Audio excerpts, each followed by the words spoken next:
फारसी में एक कलाम आया करता है, हाफिज कलंदर साहब ने लिखा है कि हेज मैदानी फसई पर्दा चिस्त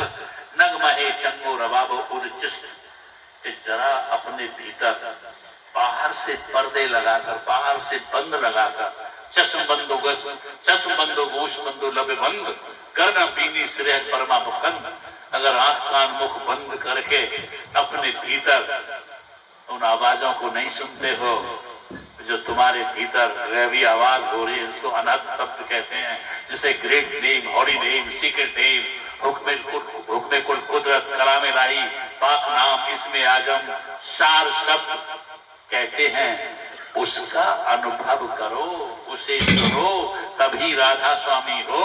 तभी कबीर पंथी हो, तभी नानक पंथी हो, तभी आर्य समाजी हो, तभी वेदांती हो, तभी सनातनी हो, तभी मुसलमान हो सच्चे, तभी सच्चे ईसाई हो, तभी पादरी हो, और तभी तुम सत्संगी हो। बस लंबी बात नहीं करूंगा, इशारा हो रहा है ठाकुर सुंदर सिंह जी का कि हम भी तो कुछ अरमान लिए बैठे हैं, बाहर से भी बुलाए हैं कुछ संगीतकार। मेरे दो निवेदन करना, यूं तो हमने लिखा है कहीं, जागो मेरे प्यारे संत मत बदनाम हो गया है,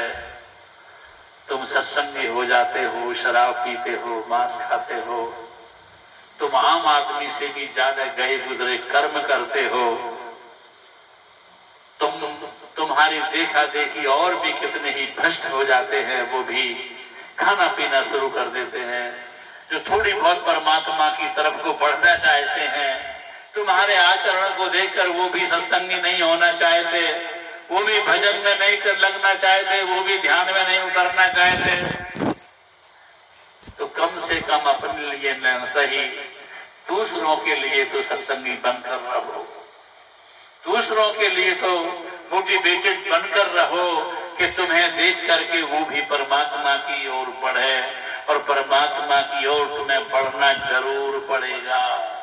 हंस हंस के बढ़ोगे तो तुमको धन्यवाद, वरना तुम दुखी होगे, अपने कर्मों के जाल में फंसकर दुखी होगे, परेशान होगे, रो रो करके तुमको परमात्मा का नाम लेना ही होगा, और परमात्मा के अलावा दुनिया की कोई ताकत, दुनिया का कोई व्यक्ति तुम्हारी मदद भी कर नहीं सकेगा। तुमने देखा होगा जीवन में अनुभव करके, जब तुम चारों तरफ से घिर जाते हो, असमर्थ असहाय हो जाती हो, तुम्हारी बुद्धि के पास कोई समाधान नहीं होता है, लेकिन न जाने वो समाधान कैसे निकाल देता है, वो वही तो इनडायरेक्ट अदृश्य शक्ति है, जिसे हम गॉड, जिसे हम गुरु कहते हैं, परमात्मा। बस शराब मत पीना, आए हो सत्संग में तो इतनी तो बात लेके ही जाना, शराब मत पीना, अगर पीते हो तो संकल्प लेके जाना, आज के बाद शराब नहीं पिएंगे, मांस नहीं खाएंगे, जुआ नहीं खेलेंगे, व्यभिचार नहीं करेंगे, कोई ऐसा कुकर्म नहीं करेंगे जो हमको, हमारी औलाद को भी भोगना पड़े। कई लोग ऐसे होते हैं जवानी के मद में ऐसे कर्म कर जाते हैं कि वो तो कर्म करके मर जाते हैं, लेकिन उनकी बीवियों को, उनके बच्चों को, उनके आश्रितों को उनके कर्म किए हुए कर्मों का फल भोगना पड़ता है। बस इन्हीं शब्दों के साथ मैं अपनी बात पूरी करूंगा, और आप लोगों से सबसे आग्रह करूंगा कि आप सत्संग में आए हो, सत्संगी जैसा ही जीवन जिए, और अपने जीवन को, अपने परिवार को, अपने धर्म को, अपनी संस्कृति को, अपने देश को एक उज्जवल चरित्र से बनाए, चरित्र की निर्मलता से बनाए।